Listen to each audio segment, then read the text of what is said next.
Assalamualaikum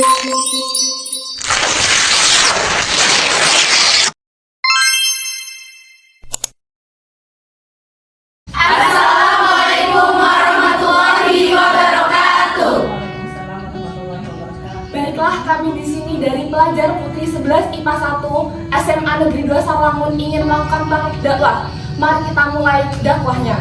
Selamat menyaksikan.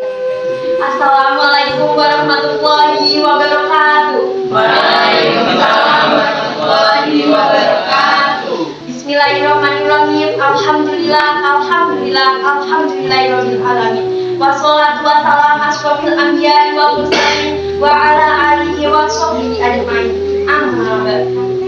Kepada yang terhormat, kepada Ibu Suryati SPDI selaku guru pembimbing agama Islam di SMA Negeri 2 Sawangun, dan kepada teman-teman saudara-saudari seperjuangan di SMA Negeri 2 Sawangun.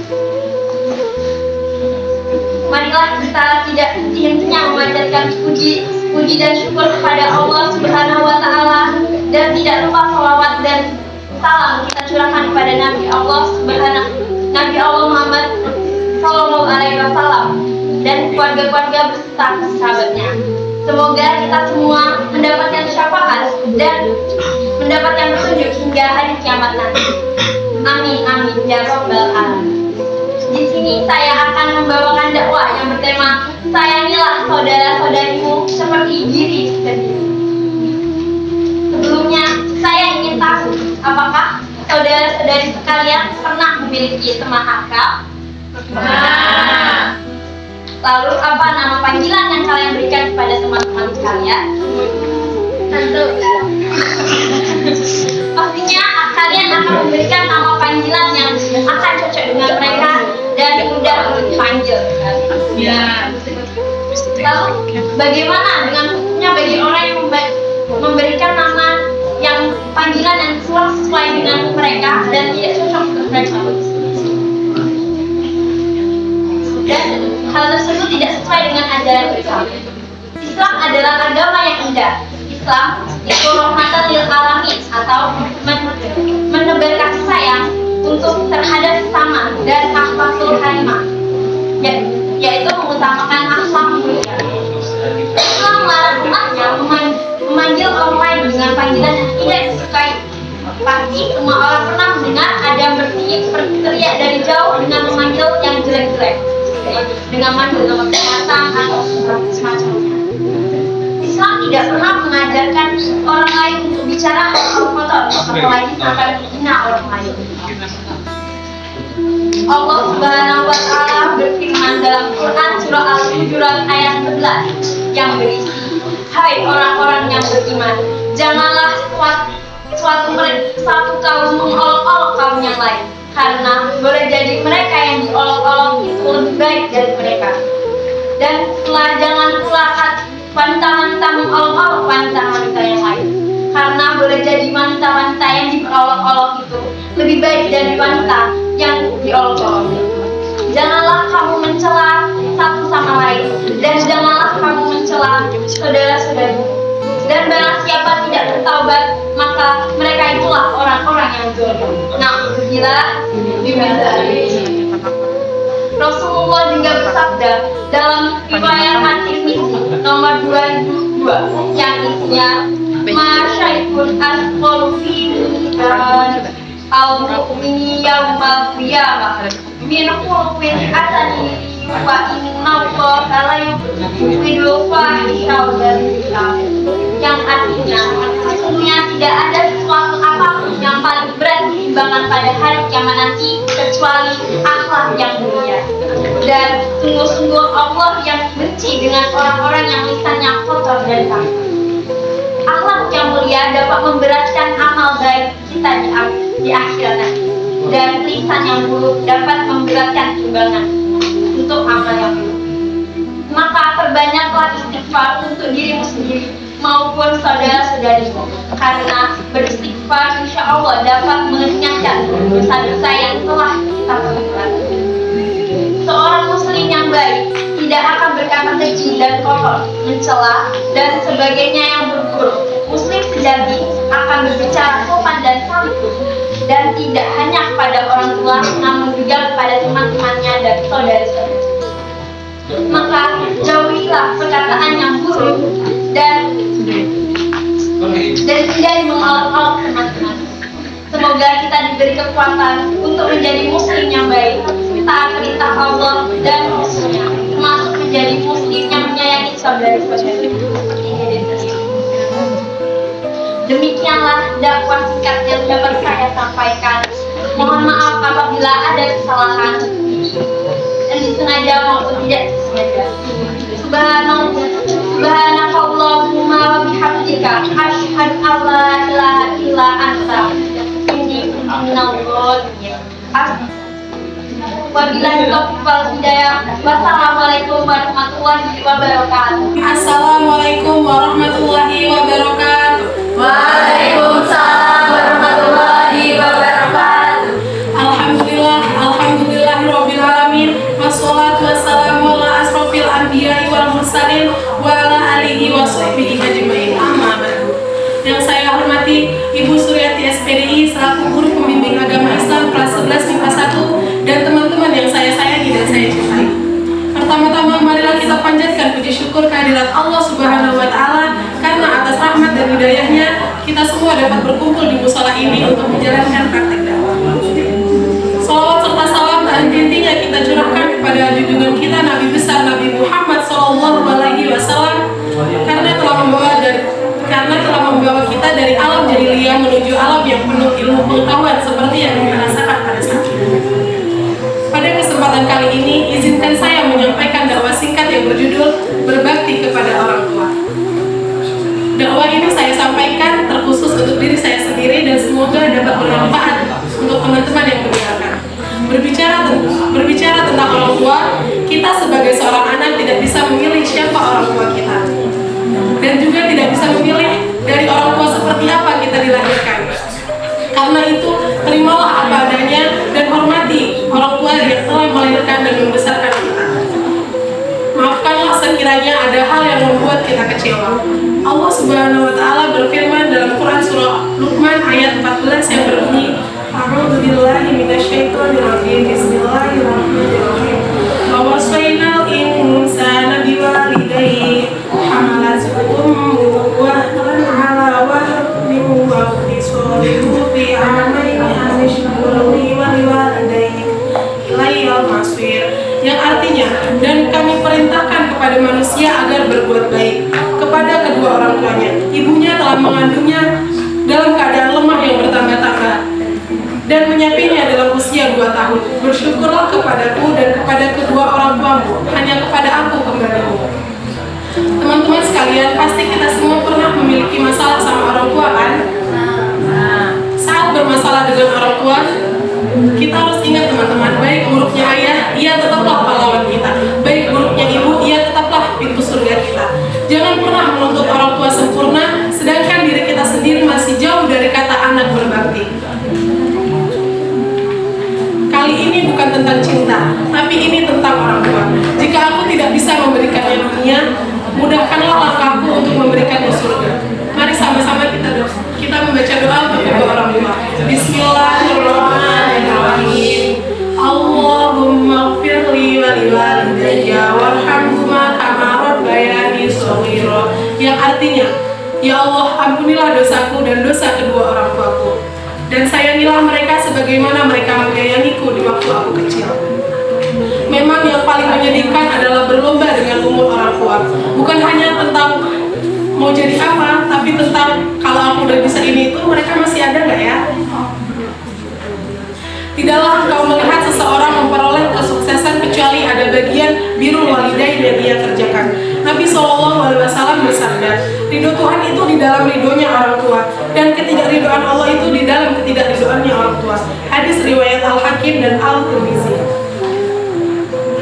Hanya orang bodoh yang ingin membahagiakan orang tuanya. Mengapa demikian? Karena membahagiakan orang tua itu sebuah kewajiban, bukan sebatas keinginan. Ada 3 prinsip yang harus kita pegang teman-teman. Yang pertama, jangan ngajarin ngomong ke orang yang ngajarin kita ngomong. Mungkin dalam tanda kutip mereka masih memiliki pikiran-pikiran konvensional atau kolot, pikiran yang tidak sesuai atau tidak sejalan dengan pikiran kita. Ada perspektif seperti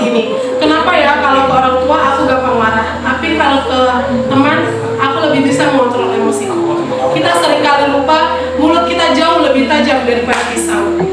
Yang kedua, belajar untuk bertanya kepada diri sendiri. Apakah sebagai anak kita sudah melakukan peran yang sempurna? Apakah kita sudah menjadi anak yang baik bagi mereka? Jika peran kita sebagai anak belum sempurna, meskipun kita sering merasa sudah melakukan yang terbaik. Sebagai anak kita sudah melakukan yang terbaik, pun demikian dengan orang tua kita. Ini adalah kali pertama mereka menjadi orang tua, dan ini adalah kali pertama dan terakhir kita menjadi seorang anak. Yang ketiga, kita harus ingat teman-teman, orang tua kita sudah mengenal kita sejak kita lahir, sedangkan kita belum mengenal mereka dari setengah umur mereka.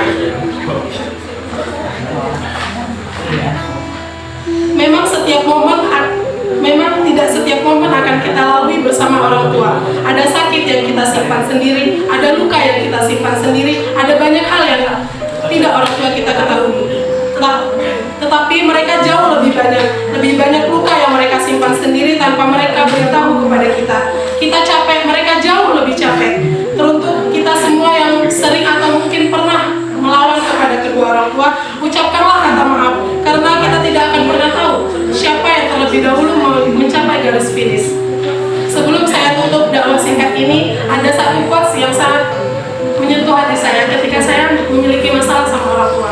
Quotes tersebut berbunyi, "Nggak semua harapan bisa dipenuhi, sama seperti tidak semua harapan orang tua bisa dipenuhi oleh anak-anak mereka.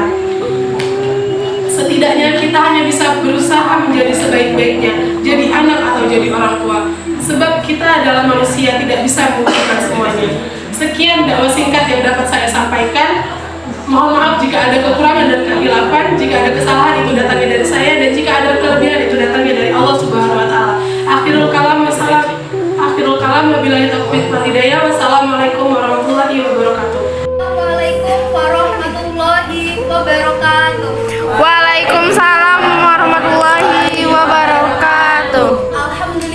Alhamdulillahirabbil alamin. Wassalatu wassalamu ala asrofil anbiya'i wal mursalin wa ala alihi wa sahbihi ajmain. Amma ba'du.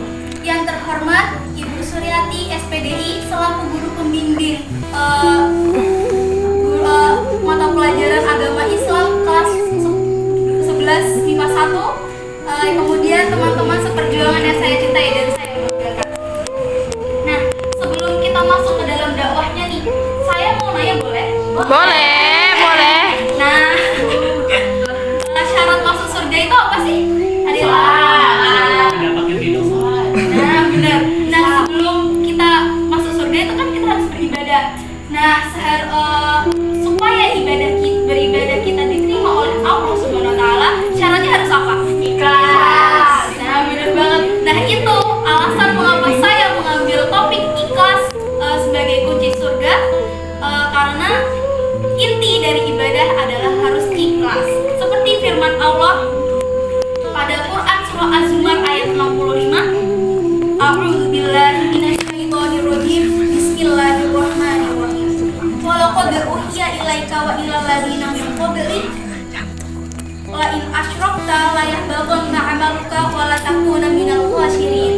Yang artinya, dan sesungguhnya telah diwahyukan kepada kamu dan kepada nabi-nabi sebelumnya, jika kamu mempersekutukan Tuhan, niscaya hapuslah amalmu dan tentulah kamu termasuk ke dalam golongan orang-orang yang merugi. Quran surah Az-Zumar ayat 65. Nah, jadi di sini dari firman Allah tersebut kita dapat meyakini bahwa jika kita ikhlas, kita tidak akan tersesat ke jalan yang tidak diridhoi Allah Subhanahu wa taala dan tidak menjadi orang yang ria dan sombong. Karena seperti yang kita tahu, ria dan sombong adalah sifat dari setan. Sifatnya apa, teman-teman? Syaitan. Nah, setan pernah berkata dalam Quran surah Al-Hujurat ayat 39 sampai 40 yang artinya, "Ya Tuhanku, oleh karena Engkau telah menetapkanku sesat, sungguh akan kuusahakan agar anak manusia memandang indah segala yang tampak di bumi, dan aku akan sesatkan mereka semua kecuali hamba-hambamu di antara mereka yang ikhlas." Oleh karena itu nih teman-teman, sebagai seorang muslim sejati, makna ikhlas adalah ketika kita mengarahkan segala perkataan, seluruh perbuatan dan jihadnya hanya untuk Allah Subhanahu wa taala, mengharap ridhonya dan dan kebaikan pahalanya tanpa melihat kekayaan dunia, tampilan, kedudukan, kemajuan atau tingkatan apapun itu. Dengan demikian, muslim tersebut menjadi tentara fikroh dan akidah, bukan tentara dunia dan perbuatan. Katakanlah, sesungguhnya sholatku, ibadahku, hidupku, dan matiku hanyalah untuk Allah Tuhan semesta alam dan tiada sekutu baginya. Dengan demikianlah itu yang diperintahkan kepadaku. Nah, inilah alasan mengapa ikhlas menyebabkan beramal menjadi lebih nikmat, tidak mudah lelah, dan tidak memberatkan bagi yang melakukannya. Sebaliknya, jika kita melakukan ibadah tanpa didasarkan oleh ikhlas, maka ibadah tersebut terasa berat untuk dilakukan. Tapi mirisnya, banyak dari kita yang beribadah tanpa terlandaskan oleh dasar ikhlas, yakni bisa disebut ria atau sombong. Siapa di sini yang sering sholat tapi cuma lihat kerasnya doang? Gilang. Amin. Bisa ya teman-teman. Semoga kita Semoga kita dapat, semoga kita termasuk ke dalam golongan orang-orang yang ikhlas, orang-orang yang beribadah hanya karena mengharap ridho Allah Subhanahu wa taala. Amin, amin ya Allah. Karena sesungguhnya tidaklah mungkin bagi seorang muslim untuk mencapai surga tanpa ikhlas di hatinya. Rasulullah pernah bersabda, ikhlaslah dalam beragama, cukup bagimu amal yang sedikit. Dalam hadis Rasulullah SAW juga sempat bersabda, sesungguhnya Allah tidak menerima amalan kecuali dilakukan dengan ikhlas dan mengharap ridhonya. Imam Syafi'i juga pernah memberi nasihat kepada temannya, wahai Abu Musa, jika engkau berijtihad dengan sebenar-benarnya, kesungguhan untuk membuat seluruh manusia ridho atau suka, maka itu tidak akan terjadi. Jika demikian, maka ikhlaslah amalmu dan niatmu hanya karena Allah Azza wa Jalla. Dan inilah yang menyebabkan mengapa saya sebut tadi bahwa ikhlas adalah kunci surga. Simpel ya, cuma 5 huruf doang, ikhlas. Tapi pernah nggak sih teman-teman ngerasa ikhlas itu sulit banget dilakuin? Iya, pernah. Benar-benar kayak pedih kalau ikhlas. Tapi itu sebanding nggak sama apa yang bakal didapetin sama kita. Amin. Maka tak heran jika ikhlas itu sulit.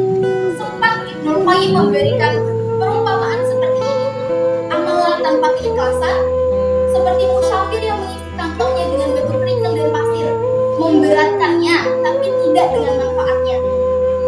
Dalam kesempatan lain, beliau juga berkata, jika ilmu tanpa akal, maka tidak mungkin Allah mencela para pendeta ahli kitab. Dan jika ilmu bermanfaat tanpa keikhlasan, maka tidak mungkin Allah mencela orang-orang yang munafik. Sekian materi dari saya, bukan bermaksud ini menggurui, tapi ayo sama-sama belajar dan memperbaiki diri menjadi lebih baik lagi. Saya Ana Septianisi undur diri. Apabila ada salah kata baik dari tindakan maupun ucapan yang kurang berkenan di hati para pendengar, saya mohon maaf lahir. saya mohon maaf sebesar-besarnya. Seperti materi saya sampaikan, semua orang harus ikhlas dan tanpa harus memulai. Saya akhiri. Wassalamualaikum warahmatullahi wabarakatuh. Assalamualaikum warahmatullahi wabarakatuh. Waalaikumsalam warahmatullahi wabarakatuh. A'udzubillahi minasyaitonirrajim. Bismillahirrahmanirrahim. Alhamdulillah wa syukurillah wassalatu wassalamu ala rasulillah wa nabiyina Muhammadin wa ala alihi wa ashabihi wa mawala wa man tabi'ahu bi ihsanin ila yaumil qiyamah. Amma ba'du. Yang terhormat Ibu Suryati SPDI selaku guru pembimbing mata pelajaran agama Islam, seterusnya teman-teman yang saya sayangi dan saya banggakan.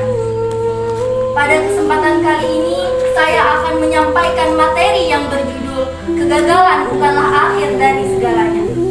Sebelumnya, saya ingin bertanya kepada teman-teman sekalian, apakah teman-teman pernah mengalami kegagalan? Pernah. Misalnya kegagalan dalam meraih prestasi, kegagalan dalam pertemanan, atau jangan-jangan kegagalan dalam bercinta.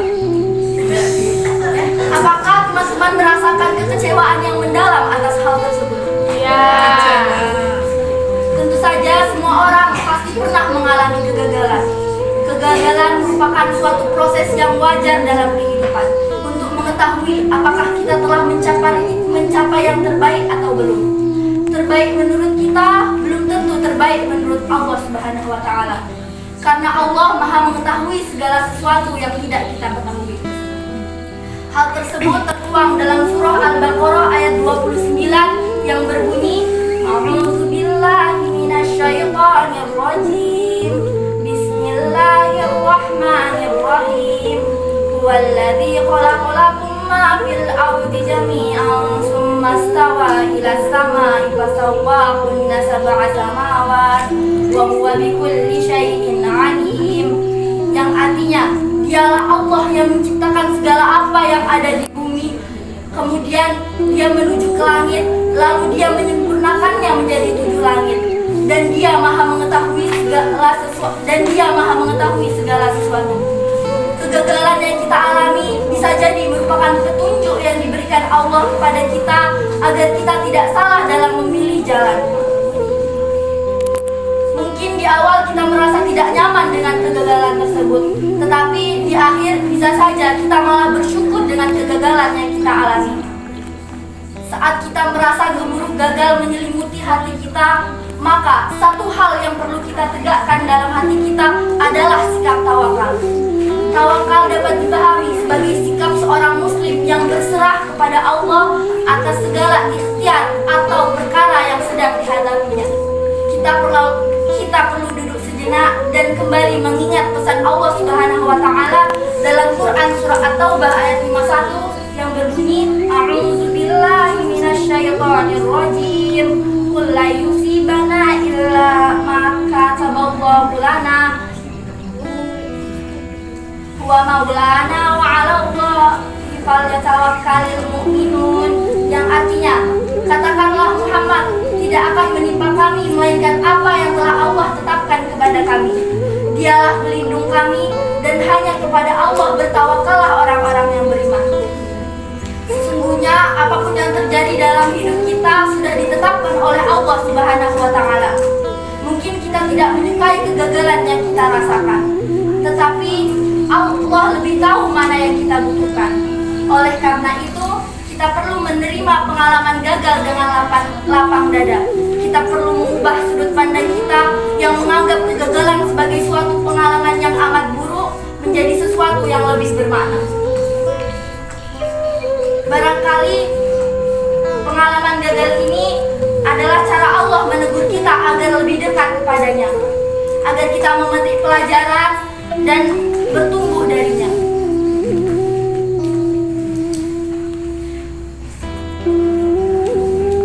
Menerima kegagalan memanglah bukan hal yang mudah, tetapi saat kita menerima kegagalan, ruang lega dalam diri kita menjadi lebih terasa dan kita akan menjadi orang yang lebih rendah diri nantinya. Demikian beberapa hal yang dapat saya sampaikan. Semoga dapat bermanfaat bagi kita semua. Tentunya kesempurnaan hanya milik Allah semata. Karenanya saya mohon maaf atas kesalahan dan kehilafan. Akhirul kalam. Wassalamualaikum warahmatullahi wabarakatuh. Warahmatullahi wabarakatuh. Waalaikumsalam warahmatullahi wabarakatuh. Alhamdulillahirrahmanirrahim. Wassalatu wassalamu ala asrofil anbiya'i wal mursalin wa ala alihi washabihi ajma'in. Amma ba'd. Sebelumnya marilah kita panjatkan puji syukur atas kehadirat Allah Subhanahu wa taala atas rahmat yang telah diberikan kepada kita. Salawat serta salam tak lupa kita hantarkan kepada junjungan kita Nabi besar Muhammad Sallallahu Alaihi Wasallam yang selalu kita nantikan syafaatnya di yaumil akhir. Yang saya hormati Ibu Suryati SPDI selaku guru pembimbing mata pelajaran agama Islam di kelas 11 IPA 1 serta teman-teman sekalian yang saya banggakan. Di sini saya akan membawakan materi dakwah yang berjudul Cinta Allah Subhanahu wa taala luar biasa. Kita ketahui bahwa cinta Allah Subhanahu wa taala sangat besar terhadap hamba-hambanya. Tetapi pernahkah umatnya menyadari itu semua? Allah Subhanahu wa taala menunjukkan rasa cintanya dengan memberikan cobaan kepada hambanya. Tetapi hambanya selalu bersikap seuzon terhadap dirinya. Selalu mengatakan, "Ya Allah," Mengapa kau uji diriku ya Allah, selalu memikirkan hal-hal yang negatif terhadap ujian yang diberikan oleh Allah Subhanahu wa Ta'ala? Sesungguhnya mereka harus bersikap husnuzon, karena Allah tidak akan menguji hambanya di luar batas kemampuannya. Allah Subhanahu wa Ta'ala memberikan cobaan untuk melihat sebatas mana kesabaran hamba-hambanya, dan membuat mereka untuk selalu mengingat Allah dan lebih mendekatkan dirinya kepada Allah Subhanahu wa Ta'ala. Selain itu juga Allah Subhanahu wa Ta'ala memberikan kita penglihatan, pendengaran, akal dan pikiran. Itulah bentuk cinta Allah Subhanahu wa Ta'ala kepada hambanya. Tetapi apakah kita sebagai hambanya pernah berpikir untuk membalas cinta Allah Subhanahu wa Ta'ala? Apakah teman-teman sekalian mengetahui bagaimana cara kita sebagai hambanya untuk membalas cinta terhadap Allah Subhanahu wa Ta'ala? Dengan cara beribadah. Benar. Ada pula untuk membalas cinta kepada Allah Subhanahu wa Ta'ala, yaitu kita perlu menjalankan perintahnya, menjauhi larangannya, yaitu selalu ingat untuk melaksanakan sholat 5 waktu. Tetapi apakah kita sebagai umatnya senantiasa menjalankan itu semua? Tentu saja tidak. Ada beberapa sebagian kita sebagai umatnya menjalankan perintahnya, ada pun lalai terhadap perintah-perintahnya. Di luar sana masih banyak teman-teman kita yang tidak menjalankan perintahnya, hanya mengejar cinta duniawi tapi tidak mengingat akan akhirat. Contohnya saja remaja sekarang, kita ketahui mencintai lawan jenisnya dengan sepenuh hatinya tapi tak pernah mencintai Allah Subhanahu wa Ta'ala dengan sepenuh hatinya.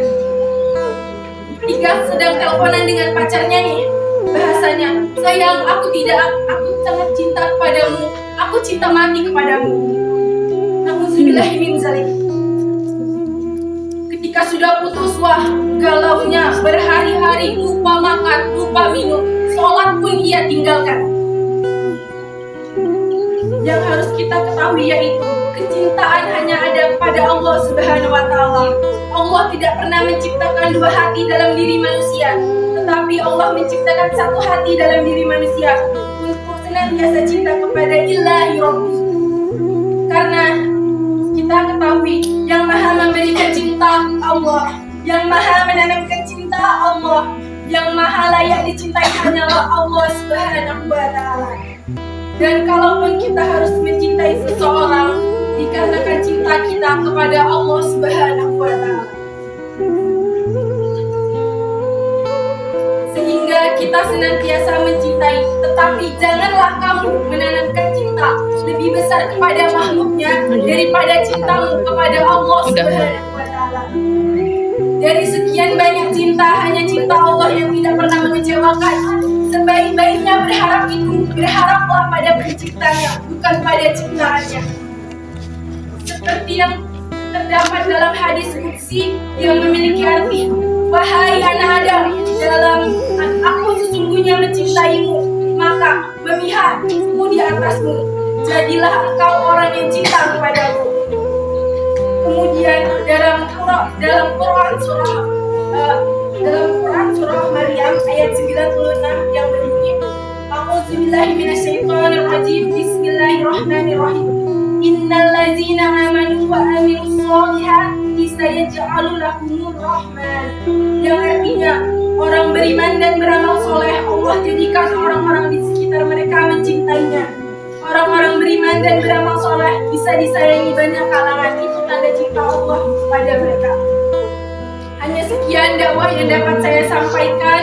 Apabila ada salah kata atau kehilafan dalam menyampaikan materi, saya mohon maaf yang sebesar-besarnya. Saya akhiri. Wassalamualaikum warahmatullahi wabarakatuh. Assalamualaikum warahmatullahi wabarakatuh. Waalaikumsalam warahmatullahi wabarakatuh. Alhamdulillah wassalatu wassalam ala Rasulillah Sayyidina Muhammad ibni Abdillah wa ala alihi wahbihi wa mawalah. Amma ba'du. Alhamdulillah, dengan izin Allah kita dapat berkumpul di musola ini. Mudah-mudahan berkumpulnya kita di sini merupakan amal soleh sehingga kita bertawasul dengan amal soleh kita. Berharap Allah jadikan hari yang akan datang dalam kehidupan kita lebih baik daripada hari ini, insya Allah. Amin. Yang terhormat Ibu Suryati selaku guru agama di kelas 11 IPA 1, dan tak lupa teman-teman yang saya sayangi dan saya banggakan. Pada kesempatan kali ini, izinkan saya untuk berdakwah dengan tema Allah Subhanahu wa Ta'ala, teman curhat terbaik sepanjang masa. Masya Allah.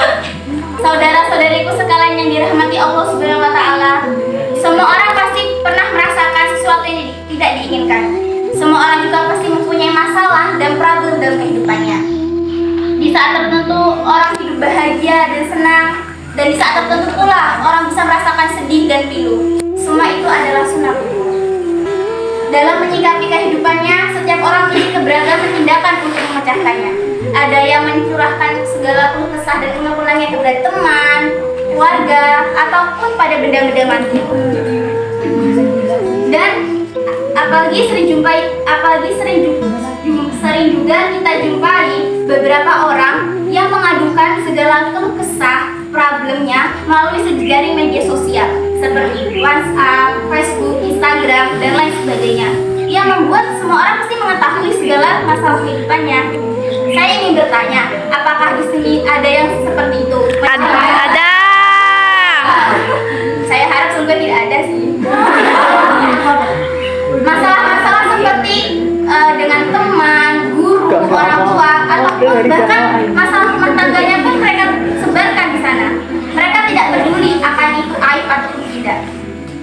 Saudara-saudariku sekalian yang dirahmati Allah Subhanahu wa Ta'ala, sesungguhnya semua masalah itu tidak sepantasnya disebarkan dan diceritakan kepada orang lain.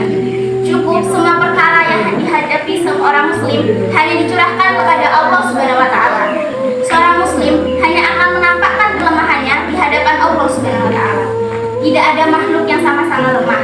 Oleh karena itu kita memiliki zikir la haula wala quwwata illa billah, yang maknanya tidak ada daya untuk menghindari kemaksiatan dan upaya untuk melakukan ketaatan kecuali kekuatan dari Allah Subhanahu wa Ta'ala. Lihatlah Nabi Yakub alaihi salam ketika menghadapi kesedihannya, yaitu ditinggal berupa kehilangan putranya Yusuf, sehingga anak-anak yang lain mengiranya akan bertambah sedih dan sakitnya. Maka dengarlah jawaban Nabi Yakub alaihissalam yang perlu diteladani oleh setiap muslim.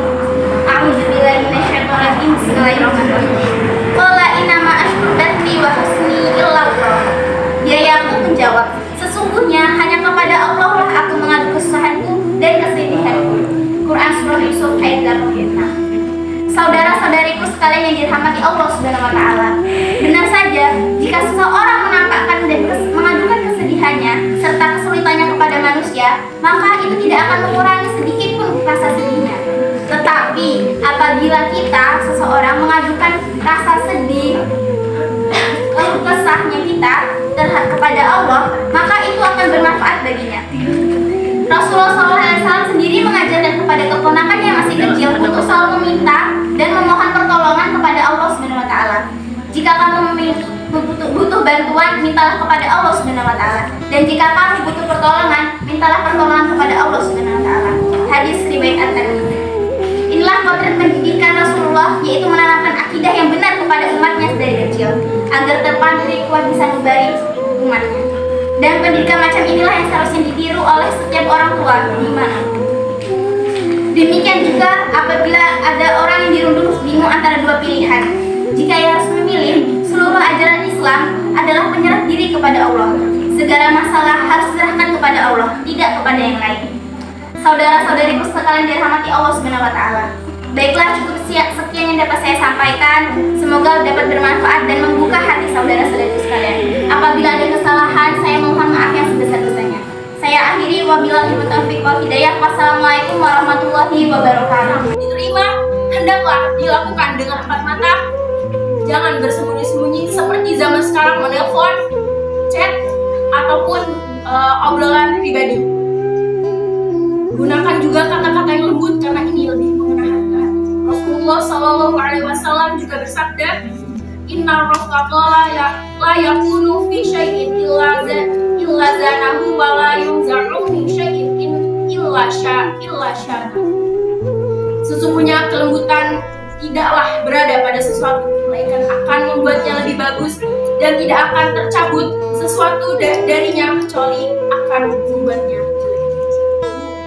Rekan-rekan sekalian yang dirahmati Allah, saya akan memberikan catatan sedikit tentang dakwah singkat saya tadi. Apabila kesalahan yang dilakukan saudara maupun saudari kita telah tersebar dan diam yang menyebarkannya, maka boleh dilakukan nasihat di depan publik.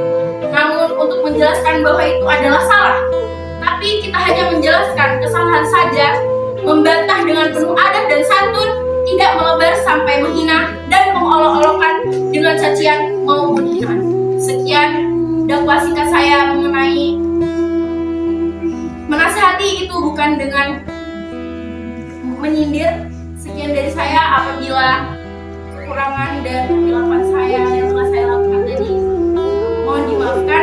Saya akhiri. Wassalamualaikum warahmatullahi taala wabarakatuh. Bismillahirrahmanirrahim. Assalamualaikum warahmatullahi wabarakatuh. Waalaikumsalam warahmatullahi wabarakatuh.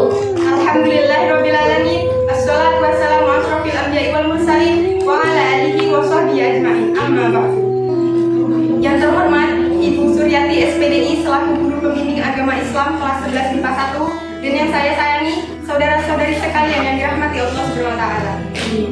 Pertama-tama, marilah kita panjatkan puji syukur kepada Allah Subhanahu wa taala atas limpahan karunia dan nikmat-Nya yang telah diberikan kepada kita semua, serta diberikannya kesempatan hidup dalam mempersiapkan bekal untuk di akhirat nanti. Tak lupa pula selawat serta salam kita curahkan kepada Nabi Muhammad SAW, karena berkat dialah kita semua dapat merasakan zaman yang Masya Allah sudah jauh semacam ini. Saudara-saudari sekalian yang dirahmati Allah Subhanahu wa taala, manusia merupakan salah satu makhluk Allah yang paling sempurna penciptaannya. Namun, di balik kesempurnaan tersebut masih terdapat sifat naluri, yaitu kekhilafan dan kesalahan. Oleh karena itu, tak jarang kita jumpai orang-orang berbuat salah kepada kita, atau bahkan diri kita sendiri yang melakukan kesalahan kepada orang lain. Sebagai salah satu ciri orang yang beriman, kita harus bisa saling memaafkan kesalahan orang lain, sebesar apapun kesalahan itu. Sejatinya, sifat pemaaf merupakan salah satu dari sekian banyaknya sifat baik yang dimiliki Rasulullah SAW. Menurut hadis riwayat Bukhari dan Ad-Dailami, Rasulullah SAW pernah bersabda, "Afdhalul imani sabru was samahah," yang artinya iman yang paling utama adalah sabar dan memaafkan. Bahkan Allah SWT juga memiliki sifat pemaaf yang mana disebutkan dalam Asmaul Husna 83 yang berbunyi Al-Afu, yang berarti Maha Pemaaf. Saudara-saudari sekalian yang dirahmati Allah SWT, perlu kita ketahui bahwasannya perilaku saling memaafkan dapat membawa kedamaian dalam hidup kita.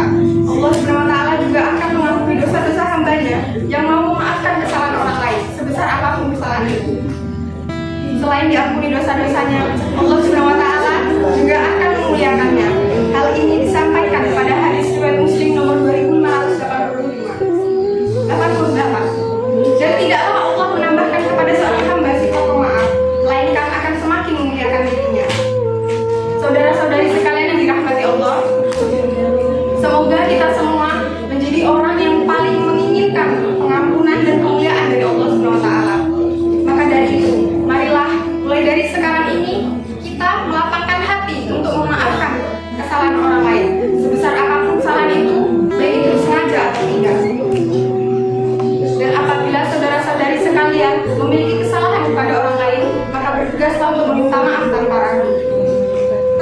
Karena dengan demikian Allah SWT akan mengampuni kita dan memberikan surga yang luas kepada kita. Mungkin sekian yang dapat saya sampaikan. Mohon maaf apabila banyak kesalahan dalam saya menyampaikan dakwah kali ini. Semoga bermanfaat bagi kita semua. Saya akhiri. Wabillahi taufiq wal hidayah. Wassalamualaikum warahmatullahi wabarakatuh. Assalamualaikum warahmatullahi wabarakatuh. Waalaikumsalam warahmatullahi wabarakatuh. Alhamdulillahirabbil alamin. Wassalatu wassalamu ala asyrofil anbiya'i wal mursalin wa ala alihi washabihi ajmain. Amma ba'du. Yang saya hormati Ibu Suryati SPDI selaku guru pembimbing mata pelajaran agama Islam kelas 11 IPA 1, serta rekan-rekan dan teman-teman yang saya banggakan. Pertama-tama, marilah kita menjajal puji dan syukur atas kehadiran Allah Subhanahu wa taala yang telah melimpahkan segala rahmat dan hidayahnya kepada kita semua. Di dalam kesempatan ini, saya ingin menyampaikan dan menjelaskan sedikit tentang keutamaan sabar di dalam kehidupan. Pada dasarnya, sabar berasal dari kata yasbir yang memiliki arti menahan. Sabar berarti menahan diri dari kesusahan dan menyikapinya sesuai dengan syariat dan akal. Menjaga lisan dari celaan dan menahan anggota badan dari segala perbuatan yang dosa di dunia, dan menahan anggota badan dari perbuatan dosa. Di dunia ini akan ada sesuatu yang selalu singgah di dalam kehidupan kita, yaitu ujian. Entah bagaimanapun kita menolak atau mengeluh atas ujian yang telah diberikan oleh Allah Subhanahu wa Ta'ala, tetap saja ujian tersebut akan singgah di dalam kehidupan kita. Agar ujian bisa berubah menjadi pahala dan mengangkat derajat kita, maka jalan yang terbaik adalah bersabar. Dengan bersabar, maka ujian tersebut akan berubah menjadi anugerah dan menjadi penyebab kebahagiaan kita di akhirat dan di dunia. Seperti yang disebutkan dalam surat Al-Baqarah ayat 155 yang berbunyi, Bismillahirrahmanirrahim. Wala nabluwannakum bisyai'in minal khawfi wal huni wa naqshi minal amwali wal anfusi was samarati wa basyiris sabirin, yang memiliki arti, dan kami akan menguji kalian dengan sebagian rasa ketakutan, kekurangan harta, jiwa, buah-buahan, dan kelaparan, serta sampaikanlah kabar gembira kepada orang-orang yang telah bersabar. Adapun keutamaan sabar di dalam kehidupan, yang pertama ada mendapatkan pahala tanpa batas dari Allah Subhanahu wa Ta'ala. Yang kedua ada mendapatkan ridho. Artinya, seseorang yang telah bersabar, dia akan diliputi dan dinaungi oleh Allah Subhanahu wa Ta'ala dengan rahmatnya, pertolongannya, perlindungannya, dan ridhonya. Yang ketiga ada kunci kebaikan. Bersama syukur dan sabar adalah kunci kebaikan. Ada beberapa macam sabar.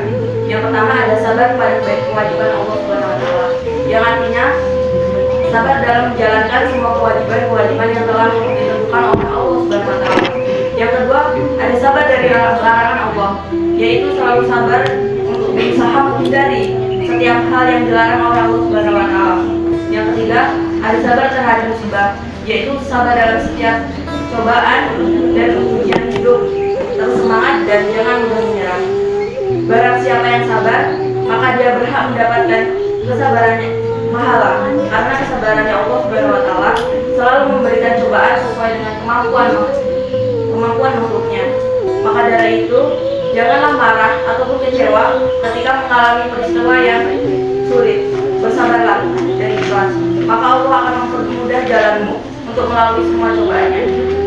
Manfaat bersabar dalam kehidupan yaitu membuat kita lebih bijaksana, karena bersabar membantu kita untuk mengambil keputusan dengan masuk akal dan lebih berhati-hati dalam menyikapi keadaan yang sulit. Bersabar kedamaian batin, karena belakangan ini banyak orang yang merasakan ketidaktentraman dalam batinnya. Mungkin banyak mengalami masalah dengan teman, keluarga, ataupun yang lain. Perasaan seperti itu ternyata dapat diatasi dengan kesabaran, karena hal ini mencegah kita dari stres. Jangan mengira bahwa sabar harus dimiliki oleh orang-orang yang tampaknya mempunyai hidup yang sengsara saja. Hal ini karena sebenarnya kesenangan pun bisa menjadi ujian yang diberikan Allah Subhanahu wa Ta'ala. Apakah kesenangan tersebut akan membuat manusia tersebut menaati Allah Subhanahu wa Ta'ala, atau berupaya atau malah sebaliknya? Oleh karena itu, marilah kita berupaya untuk selalu bersabar, menerima ketentuan yang telah diberikan oleh Allah Subhanahu wa Ta'ala. Semoga Allah menjadikan kita hambanya yang selalu sabar, agar selalu menjadi orang-orang yang dicintainya. Amin. Demikianlah dakwah yang bisa saya sampaikan. Semoga apa yang saya sampaikan bisa bermanfaat bagi kita semua. Maaf apabila banyak perkataan atau perbuatan yang kurang mengenakan. Akhirul kalam. Wassalamualaikum warahmatullahi wabarakatuh. Bismillahirrahmanirrahim. Assalamualaikum warahmatullahi wabarakatuh. Waalaikumsalam warahmatullahi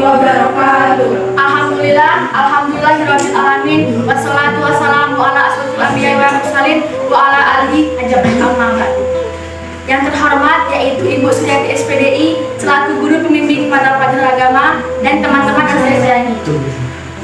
Al-Mukarram, Al-Mudaris, Al-Mukarram As-Sohibati. Awalan hayya bina anaskuru azza wa jalla allazi qad ata'na ni'aman kasiratan hatta nastati'a fi hadzal maqadir mubarak. Sania,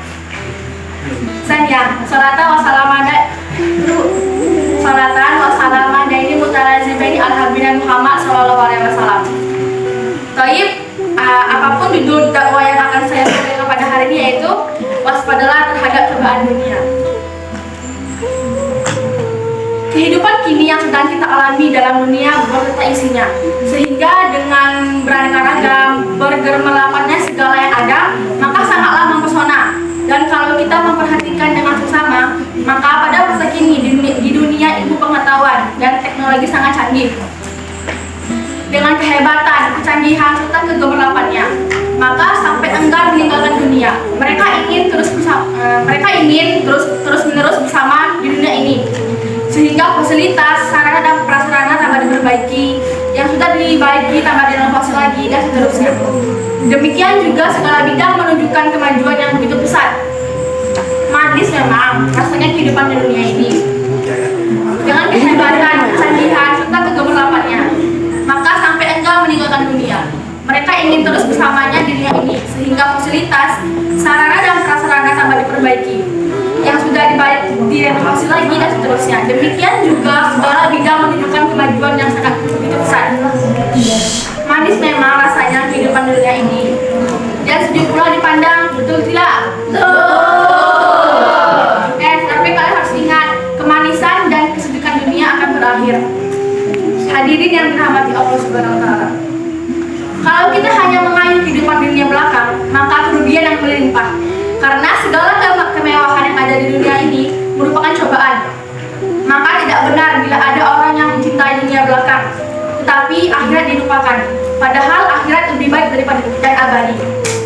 Oleh karena itu, janganlah sampai diri kita terlena, terjebak, tergiur terhadap kemewahan dunia, agar kita tergolong orang yang merugi. Dipandang sangat perlu mencintai dunia, tapi jangan sampai melewati batas. Karena dengan simpati terhadap dunia yang berlebihan, maka akan merupakan kewajiban-kewajiban yang telah diperintahkan Allah Subhanahu wa Ta'ala kepada kita semua. Demikian kultum yang bisa saya sampaikan. Mudah-mudahan kita menjadi orang beriman yang senantiasa mencari keseimbangan antara dunia dan akhirat.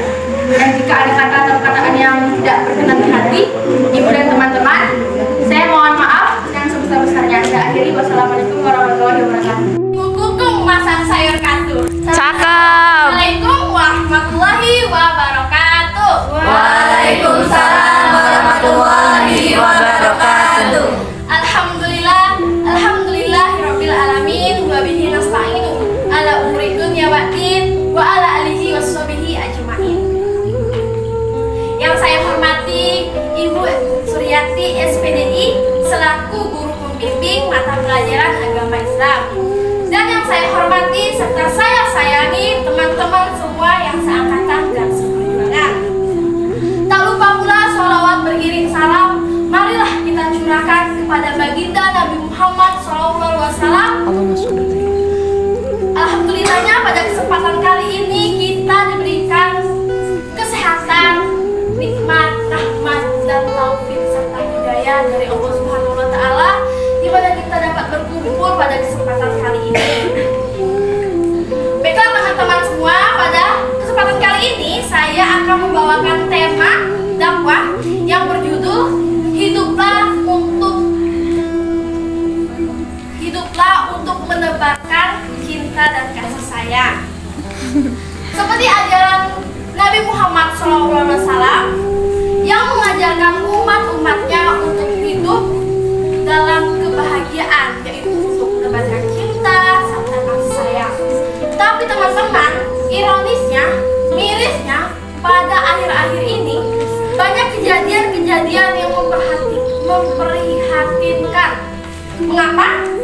Karena banyak sekali terjadi beberapa kekerasan di tanah air tercinta kita ini, yaitu Indonesia, di mana banyak sekali contoh-contoh kekerasan, terjadinya penghukuman bunuh diri, terjadinya pembunuhan, terjadinya tindakan kekerasan, dan terjadinya penyerangan, dan banyak lagi hal-hal lainnya. Nah, jelas ini sangat tidak sesuai dengan ajaran dari Nabi Muhammad SAW. Dimana kan pada ajaran agama Islam itu menerapkan dan mengajarkan cinta damai terhadap sesama umat manusia. Jadi teman-teman semuanya, mengapa kita harus perlu menyayangi dan menebarkan cinta serta kasih sayang sesama manusia? Karena orang yang paling dekat dengan rahmat Allah adalah orang yang paling menyayangi dan saling mengasihi umat dan makhluknya.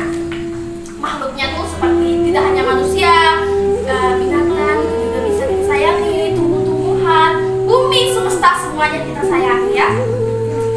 Orang yang senang menebarkan kasih sayang terhadap sesama makhluknya itu tentu akan Allah janjikan pahala, rahmat, dan akan diberikan kasih sayang sebaliknya. Begitu pula orang yang senang membenci dan menghujat orang lain, maka akan dijauhkan rahmat serta pahalanya. Imam Turmuzi meriwayatkan hadis sahih dalam Sunan Turmuzi 3 halaman 388. Nabi Muhammad SAW bersabda, Bismillahirrahmanirrahim. Rahimuna yarhamhum rahmanu zahabu wa ma fi ardi yarhamhum man fi sama'i Allahi yujnasun minar rahman faman wasolaha wasolahu lahu wa man qata'aha qata'ahu Allah. Ya, artinya orang-orang yang memiliki sifat kasih sayang akan disayang oleh Allah Subhanahu wa Ta'ala yang Maha Penyayang.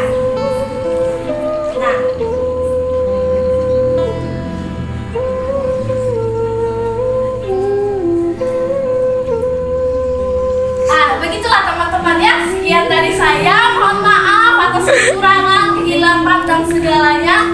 Karena sejujurnya saya di sini sangat ngeblank, sangat grogi dan sangat merinding seperti itu. Jadi saya akhiri saja. Wabillahi taufiq wal hidayah. Wassalamualaikum warahmatullahi wabarakatuh. Maafkan teman-teman ya Allah. Assalamualaikum warahmatullahi wabarakatuh. Waalaikumsalam warahmatullahi wabarakatuh. Alhamdulillahirabbil alamin wassalatu wassalamu ala asrofil anbiya'i wal mursalin nabiyina wa habibina Muhammadin wa ala alihi wa sahbihi ajmain wa man tabi'ahum bi ihsanin ila yaumiddin. Amma ba'du. Yang saya hormati Ibu Suryati SPDI selaku guru pembimbing mata pelajaran agama Islam dan teman-teman seperjuangan yang saya sayangi dan saya cintai. Tak henti-hentinya, marilah kita memanjatkan puji syukur kepada Allah Subhanahu wa Ta'ala, karena dengan nikmatnya Allah masih memberikan kesempatan kepada kita untuk hadir dan berkumpul bersama-sama di pagi hari ini. Salawat serta salam selalu tercurahkan kepada Nabi Muhammad SAW. Semoga kelak di akhirat nanti kita mendapatkan syafaat dari beliau. Amin amin ya rabbal alamin. Pada kesempatan kali ini, izinkan saya untuk menyampaikan beberapa patah kata pada teman-teman sekalian mengenai larangan berbohong. Semua orang besar kemungkinan pasti pernah berbohong, entah itu tentang hal kecil atau hal besar. Padahal yang namanya berbohong itu mau hal sekecil apapun, jika berbohong pasti akan tetap berdosa. Tidak ada yang namanya berbohong demi kebaikan. Berbohong tetaplah berbohong dan tetap akan mendatangkan dosa. Berbohong merupakan salah satu sifat orang-orang munafik munafik, yang mana hal itu dilarang oleh Rasulullah SAW. Berbohong merupakan salah satu akhlak tercela yang paling dibenci oleh Rasulullah SAW. Bahkan di dalam Al-Quran dikatakan bahwa berbohong termasuk perbuatan orang-orang yang tidak beriman. Jadi, jika ada orang-orang yang berbohong, maka akan termasuk dalam golongan orang-orang yang tidak beriman dan melanggar larangan Rasulullah SAW untuk tidak berbohong. Berdasarkan hadis riwayat Muslim dari Abdullah bin Amr radhiyallahu anhu, ia berkata, Rasulullah SAW bersabda, Arba'u man kunna fihi kana munafiqan khalisah, yang artinya terdapat 4 hal yang jika semuanya ada pada diri seseorang, maka dia merupakan seorang munafik. Jika salah satu dari keempat itu ada pada seseorang, maka ia mendapati salah satu ciri, kemungkinan sampai nanti ia meninggalkan sifat tersebut. Keempat hal tersebut adalah jika seseorang diberi amanat ia berkhianat, jika berbicara ia berdusta, jika berjanji ia ingkar, dan jika berseteru ia melakukan hal buruk. Hadis tersebut menegaskan bahwa berbohong itu adalah salah satu sifat kemunafikan yang mesti kita jauhi. Tak lepas dari hadis tersebut, perilaku berbohong akan memberikan ganjaran kepada orang-orang yang berbohong, entah itu di dunia atau kelak di akhirat nanti. Contohnya saja jika di dunia, tentu saja orang yang suka berbohong akan sulit untuk dipercaya. Hati pun akan merasa tidak tenang karena suka berbohong, karena menyimpan kebohongan. Bahkan mereka yang suka berbohong bisa saja dikucilkan karena sikapnya tersebut. Sudahlah di akhirat nanti mendapat siksa kubur dan juga azab yang pedih. Di dunia pun mengalami hal-hal yang tidak menyenangkan karena sikap berbohong tersebut. Maka dari itu, marilah kita semua menjauhi sikap berbohong. Karena pada dasarnya tidak akan ada orang yang ingin untuk dibohongi. Berbicara dan bersikaplah jujur, walaupun kadang hal itu sulit untuk dilakukan. Tetapi, jujur jauh berkali-kali, bahkan ribuan kali lipat lebih baik dibandingkan berbohong. Dengan melatih berbicara dan berbuat jujur yang merupakan suatu kunci untuk meraih akhlak yang mulia, dunia akan menjadi lebih indah dan damai jika banyak orang yang bersifat jujur di muka bumi. Maka jadilah dari salah satu di antara orang-orang tersebut.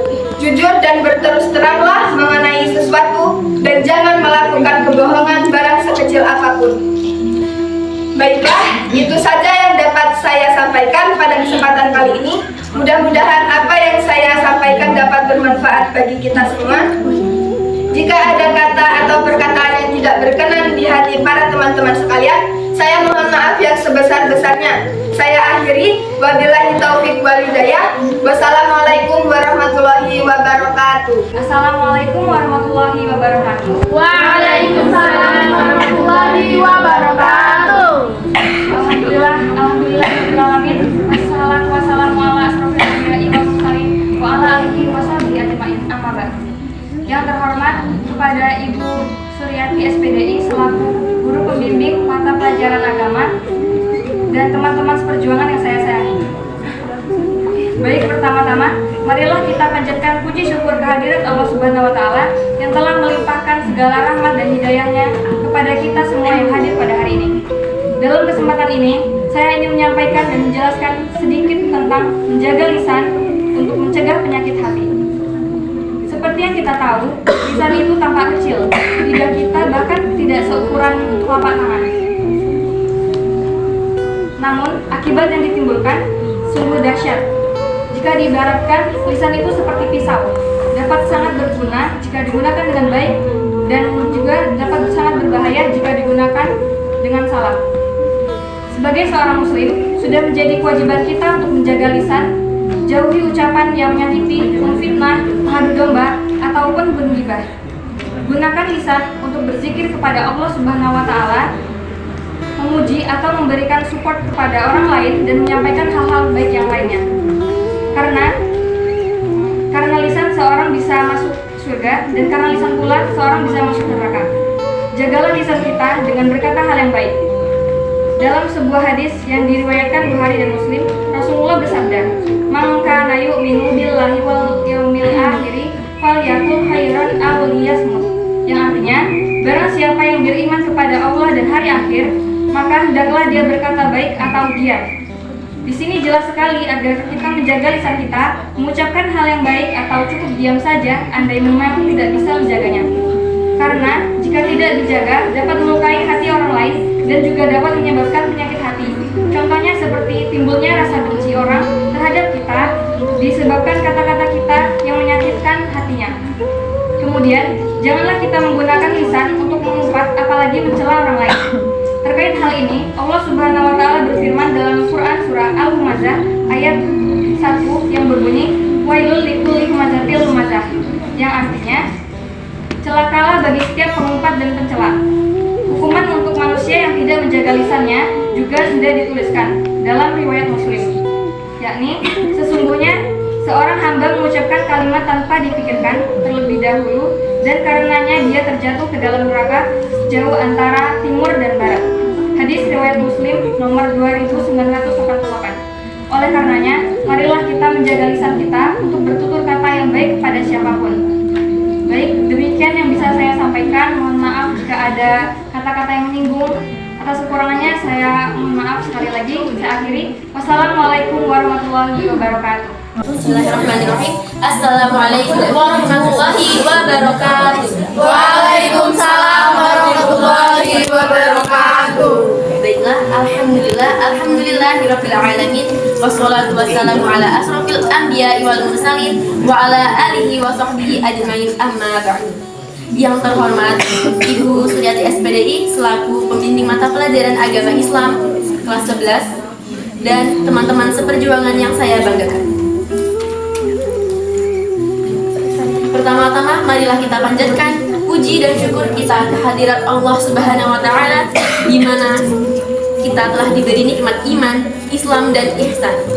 Sholawat beserta salam tidak pula kita lupa mencurahkan kepada Nabi besar Muhammad Sallallahu Alaihi Wasallam, di mana beliau yang telah membawa kita dari zaman jahiliyah ke zaman yang terang benderang seperti yang kita rasakan pada saat ini.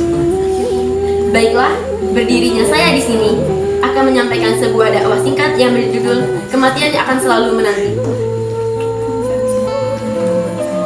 Para hadirin wal hadirat, di akhir zaman ini sudah banyak dari kita yang lalai mengingat kematian dan asyik dengan perbuatan dosa. Seolah-olah kita berpikir bahwa kita akan hidup kekal dan abadi di dunia yang fana ini. Padahal Allah telah berfirman dalam Al-Quran surah An-Nisa ayat 78 yang berbunyi, "A'udzu billahi minasyaitonir rajim. Bismillahirrahmanirrahim. Aynama takunu yudrikumul maut walau kuntum fi burujin musyayyadah wa in tusibhum hasanatun yaqulu hadhihi min indillah wa in tusibhum sayyi'atun yaqulu hadhihi min indik qul kullun min indillah fama lihaula'i la yakaduna yafqahuna haditha."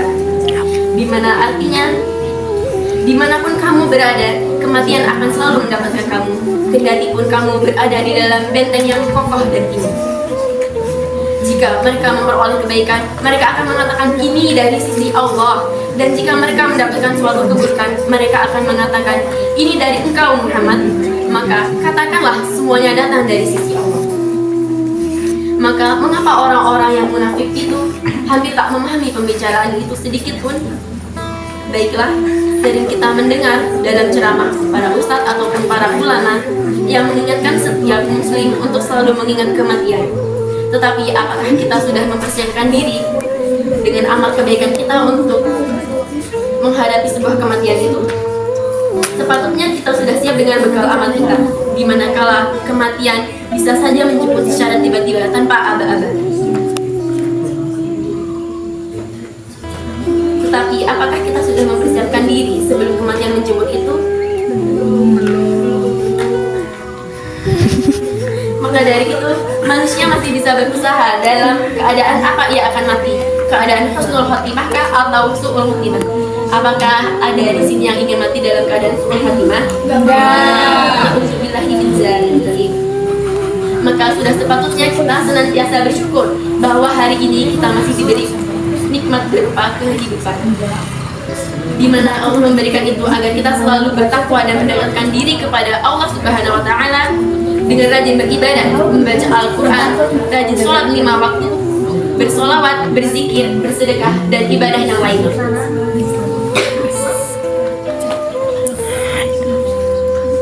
Hal itu bisa kita jadikan sebagai amal bekal kita untuk menghadapi kematian dan meminta dalam keadaan husnul khatimah.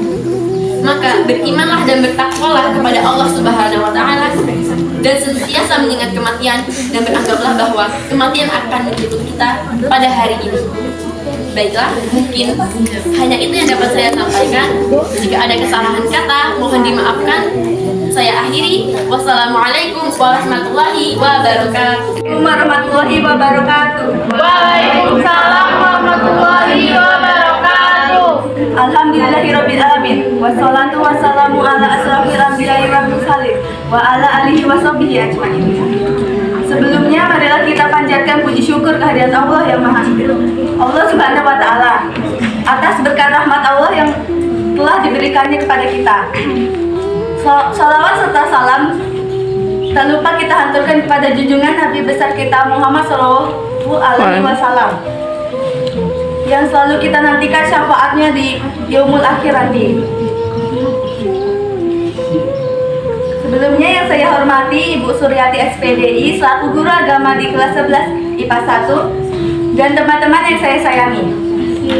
Materi kali ini mengenai larangan minum minuman keras. Baiklah, sebelum itu ada ayat suci Al-Quran yang membahas mengenai larangan minuman keras.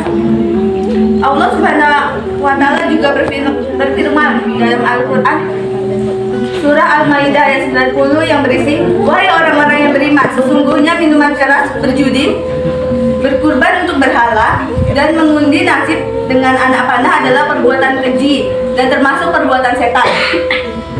Maka jauhilah perbuatan-perbuatan itu agar kamu beruntung. Di ayat Al-Quran surat Al-Maidah ayat 90 ini Allah mengingatkan sekaligus menegaskan dengan kalimat, maka jauhilah perbuatan itu agar kamu beruntung. Sekali lagi, bahwa jika manusia mau selamat dan beruntung di dunia dan akhirat, maka jauhilah minuman keras dan perjudian atau pengundi nasib itu. Kemudian masih dalam surat Al-Maidah ayat 91 Allah berfirman yang berisi, sesungguhnya setan hanya bermaksud menimbulkan permusuhan dan kebencian di antara kamu melalui minuman keras dan judi serta bermaksud menghalangi kamu dan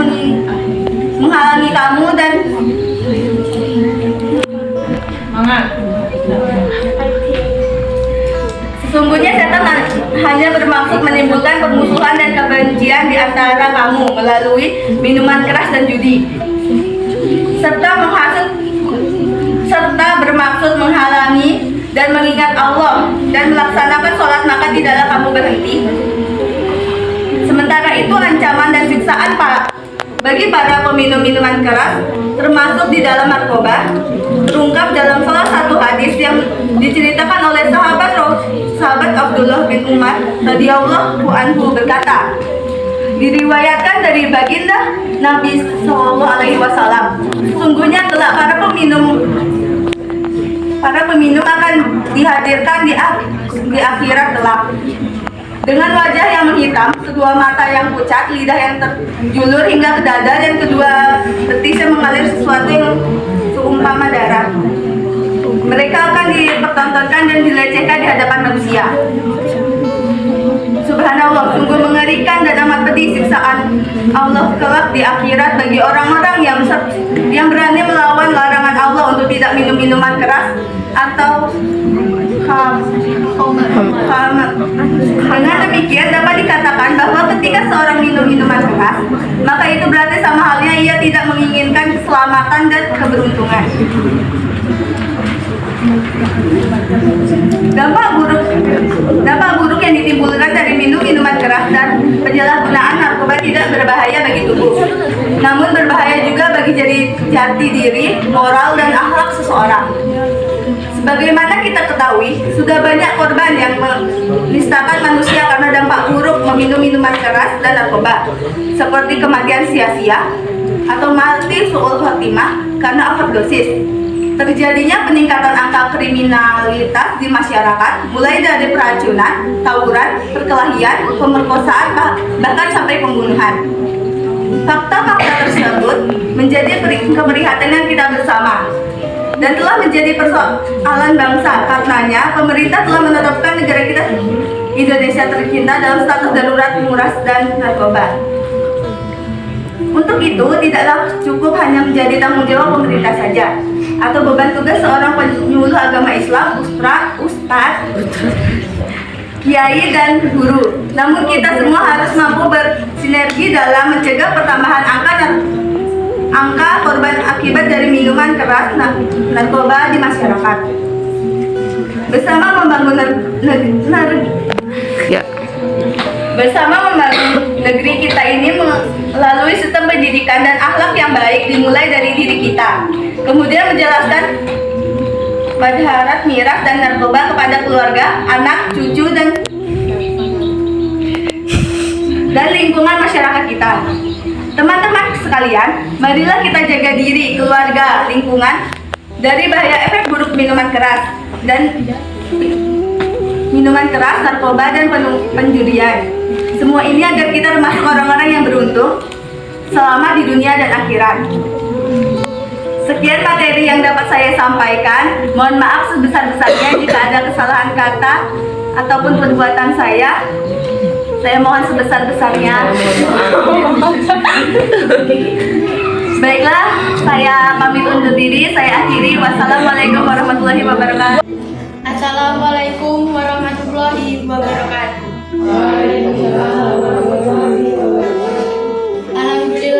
Alhamdulillahirabbil alamin wassalatu wassalamu ala asrofil anbiya'i wal mursalin wa ala alihi wa sahbihi ajmain.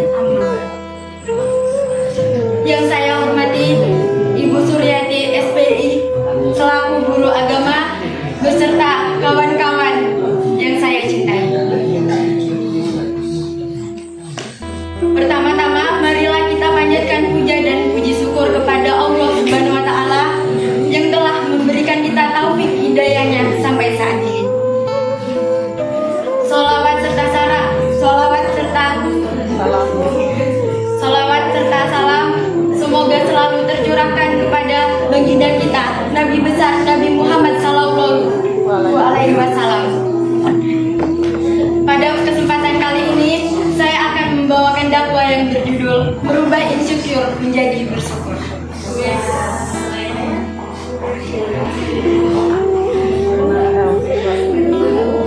Setiap orang pasti ingin mencapai kesempurnaan dirinya, baik kesempurnaan fisik maupun kesempurnaan materi.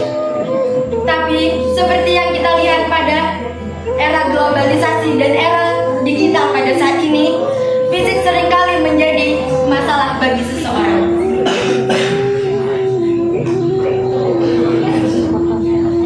Jika tidak memenuhi standar umum masyarakat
dan keunikan yang dimiliki oleh dirinya sendiri. Ada beberapa cara untuk menghilangkan rasa insecure itu. Yang pertama, menerima diri sendiri, di mana menerima diri sendiri itu adalah hal yang paling utama agar kita tidak terus-menerus membandingkan diri kita dengan orang lain. Percaya saja pada Allah Subhanahu wa Ta'ala bahwa setiap manusia sudah terlahir ada kekurangan dan ada kelebihannya masing-masing.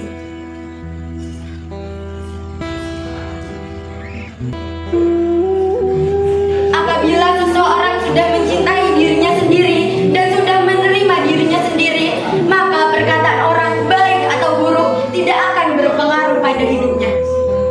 Yang kedua, mengembangkan kelebihannya, karena setiap orang itu pasti sudah ada kelebihannya masing-masing. Daripada kita berfokus membanding-bandingkan diri kita kepada orang lain, kita memikirkan standar umum yang dipikirkan masyarakat, lebih baik kita melakukan hal yang lebih bermanfaat agar kita bisa mengembangkan potensi yang ada di dalam diri kita sendiri. Karena kalau kita sering mengikuti standar masyarakat, maka kita akan kehilangan jati diri kita sendiri. Yang ketiga, tidak membandingkan diri sendiri dengan orang lain. Karena masing-masing orang itu berbeda, sudah diatur oleh Allah Subhanahu wa Ta'ala. Kita boleh melihat kelebihan orang lain sebagai motivasi, tetapi tidak untuk sebagai kelemahan dari diri kita sendiri. Karena setiap orang sudah memiliki keunikan dan ciri khasnya masing-masing. Yang keempatnya itu, jangan kufur terhadap nikmat Allah Subhanahu wa Ta'ala yang telah disampaikan pada surat Al-Hujurat ayat 13. Dengan kuasanya Allah telah menciptakan manusia dengan berbagai macam suku dan warna kulit. Oleh karena itu, sudah seharusnya kita tidak membandingkan diri sendiri. Kita berlomba-lomba membandingkan diri sendiri, yang mengakibatkan ketidakpercayaan diri, mengakibatkan kita tidak bersyukur kepada Allah Subhanahu wa Ta'ala. Yang kelima atau yang terakhir, yang harus dipahami untuk kita semua, bahwa perbedaan itu memang ada. Perbedaan itu adalah hal yang wajar. Kita tidak boleh membandingkan diri kita dengan orang lain. Terakhir yang ingin saya sampaikan, kita itu manusia diciptakan untuk menjadi nyata, bukan untuk menjadi sempurna. Karena kesempurnaan hanyalah milik Allah Subhanahu wa Ta'ala. Mari kita bersama-sama menghilangkan rasa insecure menjadi rasa bersyukur. Sekian dari saya. Wassalamualaikum warahmatullahi wabarakatuh. Assalamualaikum warahmatullahi wabarakatuh. Waalaikumsalam warahmatullahi wabarakatuh. Alhamdulillahirabbil alamin. Wassalatu wassalamu ala asrofil anbiya'i wal mursalin wa ala alihi wa sahbihi ajmain. Amma ba'du. Yang kami hormati Ibu Suryati SPDI selaku guru mata pelajaran agama Islam di 11 IPA 1, serta yang saya sayangi dan saya banggakan teman-teman seperjuangan. Pertama-tama, marilah kita panjatkan puji syukur atas kehadirat Allah Subhanahu wa Ta'ala yang telah memberikan rahmat serta hidayahnya kepada kita sehingga kita dapat berkumpul di mushola ini dalam keadaan sehat walafiat. Sholawat serta salam semoga telah tercurah kepada junjungan kita Nabi Muhammad Sallallahu Alaihi Wasallam yang telah membawa umatnya dari zaman jahiliyah menuju zaman yang terang benderang yang dapat kita rasakan pada pagi hari ini. Baiklah, saya di sini ingin menyampaikan dakwah yang berjudul golongan orang-orang yang mendustakan agama. Nah, kata mendustakan itu berasal dari kata bahasa Arab, yaitu kadzdzaba yukadzibu, yang artinya bohong, berbohong, atau membohongkan. Golongan orang-orang yang mendustakan agama itu terdapat pada surah Al-Ma'un ayat 1-7. A'udzubillahi minasyaitonirrajim. Bismillahirrahmanirrahim. Aro'aital ladzi yukadzibu biddin. Tahukah kamu orang-orang yang mendustakan agama? Pada ayat ini Allah menghadapkan pertanyaan kepada Nabi Muhammad SAW. Apakah engkau mengetahui orang yang mendustakan agama dan yang dimaksud orang yang mendustakan agama? Itu fadzalikal ladzi yad'ul yatim. Itulah orang-orang yang menghardik anak yatim.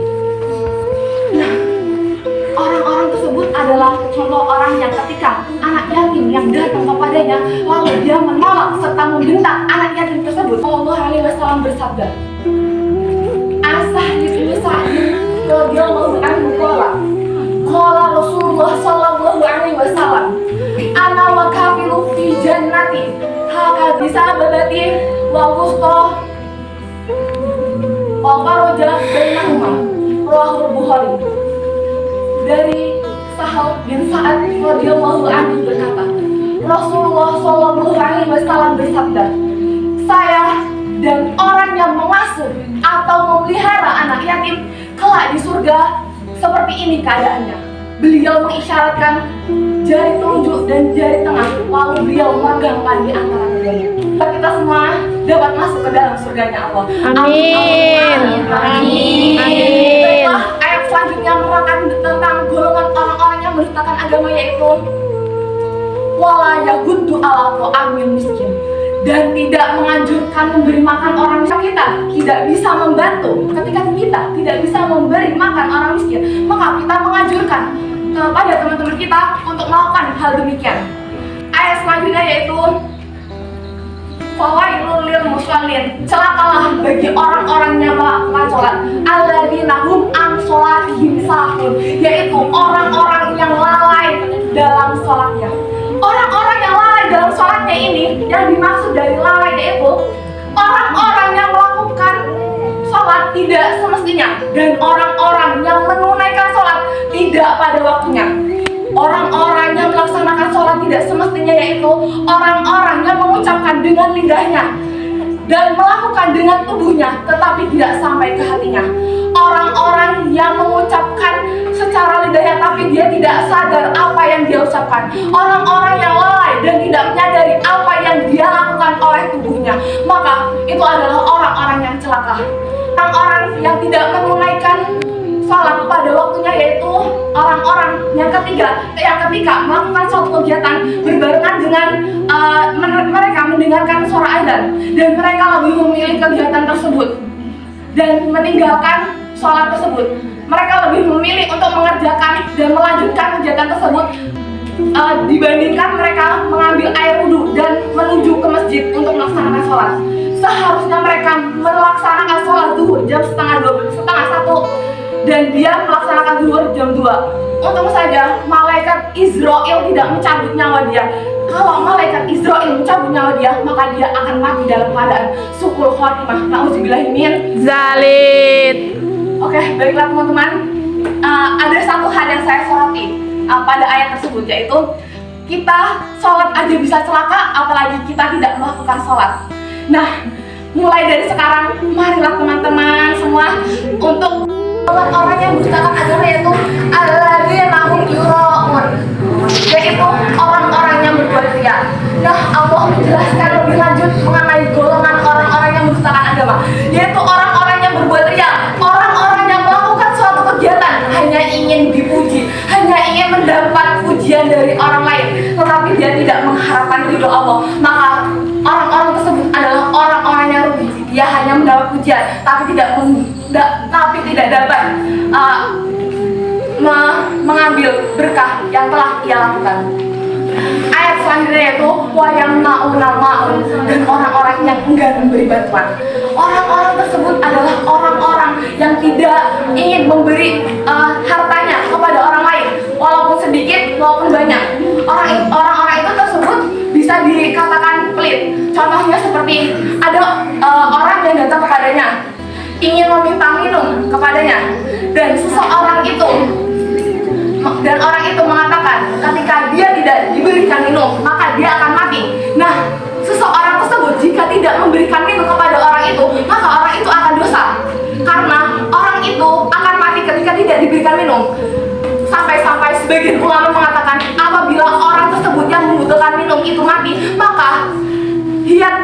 dia harus dibayarkan kepada orang yang tidak memberikan tersebut, karena itu termasuk pembunuhan. Nah, teman-teman itu tahu tidak jihad itu apa? Tidak. Nah, jihad itu adalah suatu denda yang diberikan kepada pelaku pembunuhan.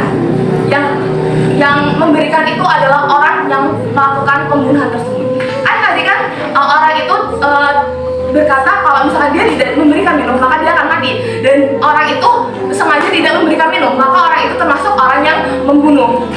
Baiklah, sekian dakwah dari saya. Mohon maaf jika ada yang tersinggung atau ada yang kurang tidak enak di hati.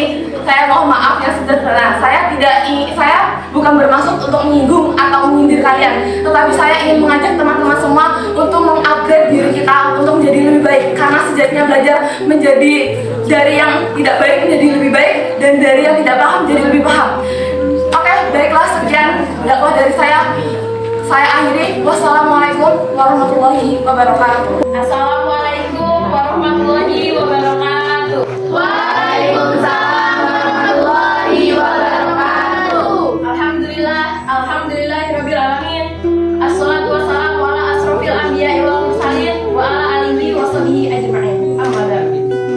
Puji syukur marilah kita panjatkan kepada Allah Subhanahu wa taala yang telah memberikan beribu-ribu nikmat dan karunia-Nya kepada kita semua, dan tak lupa salawat serta salam marilah kita curahkan pada junjungan Nabi besar kita, Nabi Muhammad SAW, yang hormat Ibu Suryati SPDI selaku guru pembimbing agama Islam kelas 11 MIPA 1, dan teman-teman yang saya sayangi. Pada kesempatan yang berbahagia ini, izinkanlah saya menyampaikan materi dakwah saya tentang perbanyak pahala dengan bersedekah. Perjalanan dalam hidup yang kita tempuh akan sangat panjang. Ada yang dijemput saat masih muda, dan ada pula yang sampai tua masih bertahan di dunia. Adanya kita di dunia ini bukan tanpa sebab. Kita diperintahkan oleh Allah SWT untuk menyembahnya sambil mengumpulkan bekal untuk di akhirat nanti. Muslim yang termotivasi untuk masuk surga semestinya berlomba-lomba mencari pahala sebanyak mungkin, seperti dengan berbuat baik dan menjalankan ibadah yang diperintahkan oleh Allah SWT, dan menjalankan ibadah yang dianjurkan oleh Nabi Muhammad SAW. Apakah saudara tahu bahwa sedekah di dalam Islam sangat dianjurkan? Memang ada orang yang takut miskin karena bersedekah, atau takut hartanya berkurang karena bersedekah. Padahal Allah Subhanahu wa taala dalam surah Al-Hadid ayat 18 berbunyi, Innal musaddiqina wal musaddiqati wa aqradu wa qardan hasanan yudha'afu lahum wa lahum ajrun karim. Yang artinya, sesungguhnya orang-orang yang bersedekah baik laki-laki maupun perempuan dan meminjamkan kepada Allah pinjaman yang baik, maka akan dilipat gandakan balasannya kepada mereka, dan baginya diberikan ganjaran yang mulia. Saudara sekalian, jangan terpaku pada besar nominal uang yang kita sedekahkan. Misalnya, saudara hanya memiliki uang Rp1.000 di dalam kantong dan ada orang yang memintanya, maka saudara harus memberikannya. Sangat disayangkan apabila saudara memberikan uang Rp1.000 kepada orang tetapi terus terpikir sampai rumah, bahkan menyesal memberinya uang. Biarpun kecil nominal uang itu, yang terpenting hati saat memberikan sedekah tersebut harus ikhlas dan diterima. Adapun bentuk sedekah lain selain nominal uang, seperti sedekah air mineral, Nabi SAW menganjurkan kita untuk memberikan sedekah air mineral kepada orang yang membutuhkan.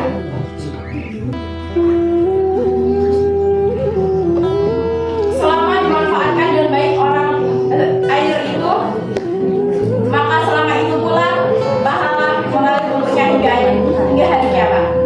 Saudara sekalian, jangan pernah takut miskin untuk bersedekah karena Allah.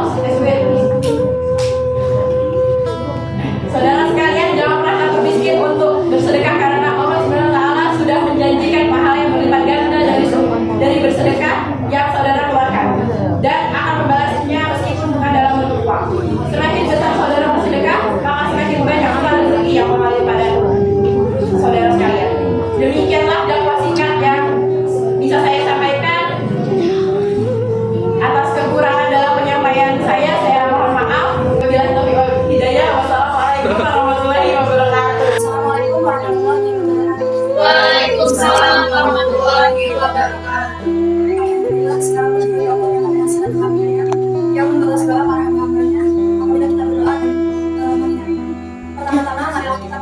dan mencintai Allah SWT yang mana telah mempertemukan kita pada hari ini dengan keadaan sehat walafiat. Salawat serta salam tak pernah kita tunjukkan kepada baginda Nabi Muhammad SAW bersama ahlul baitnya, juga kepada guru kita, Suryati, dan Astagfirullah, orang tua kita, saudara kita, pemimpin-pemimpin kita, muslimin dan muslimah yang terdahulu dan juga yang akan datang. Berdirinya saya di sini, saya ingin menyampaikan doa meraih doa para kita. Doa adalah senjata mukmin. Permintaan yang dipanjatkan kepada Allah dengan bersikup di hadapannya, penuh rasa tunduk dan menambah kepadanya. Doa yang diharapkan kepada Allah pasti disertai harapan agar kabulnya. Baik terkait keinginan dunia, apalagi keinginan di akhirat. Banyak jalan yang ditempuh orang dalam usaha bagaimana mendapatkan doa yang mustajab. Mulai dari melaksanakan sholat sunnah, zikir dan bersolawat kepada baginda Nabi Muhammad SAW. Malaikat adalah makhluk baik. Kita wajib menghormati adanya para malaikat, walaupun kita tidak pernah melihat mereka. Inilah keistimewaan orang yang berbahagia, orang-orang yang beriman. Dibandingkan dengan manusia lain, yaitu beriman kepada hal-hal yang salah satunya adalah beriman kepada malaikat. Oleh karena itu, kita berbicara tentang kehidupan dan aktivitas malaikat tidak boleh sembarangan, namun harus berdasarkan dalil dari Al-Quran dan Sunnah Rasulullah. Telah disebutkan dalam dalil-dalil hadis Rasulullah bahwa malaikat akan mendoakan kaum muslimin di saat-saat itu. Rasulullah SAW bersabda,